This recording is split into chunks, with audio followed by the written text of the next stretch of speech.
F C head quarter کے باہر خودکش دھماکے نے درجنوں زندگیاں نگل لیں۔ ایک پک اپ ٹرک بارود سے بھرا گیا، حساس مقام تک پہنچا اور پھر ایک خوفناک دھماکہ۔ سوال اٹھتا ہے، کہاں تھی انٹیلیجنس، کہاں تھی سیکیورٹی؟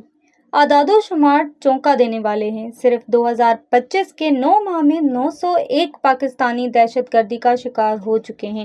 جولائی سے ستمبر کے دوران دہشت گردی کے واقعات میں 46% اضافہ ہوا، لیکن افسوس، ریاست کی توجہ دہشت گردی پر نہیں بلکہ سیاسی انجینئرنگ پر ہے۔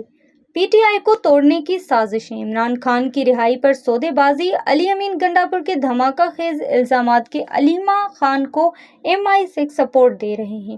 سوال یہ ہے، حقیقت کیا ہے اور سازش کس کی ہے؟ ادھر اندرونی ذرائع بتا رہے ہیں کہ عمران خان کو اڈیالہ جیل سے خصوصی سب جیل راولپنڈی منتقل کرنے کا منصوبہ بنایا جا رہا ہے۔ مبصرین کے مطابق یہ صرف جیل کی تبدیلی نہیں بلکہ کسی بڑی خفیہ ڈیل کا اشارہ ہے، جس میں واشنگٹن اور ٹرمپ کے کردار پر بھی انگلیاں اٹھ رہی ہیں۔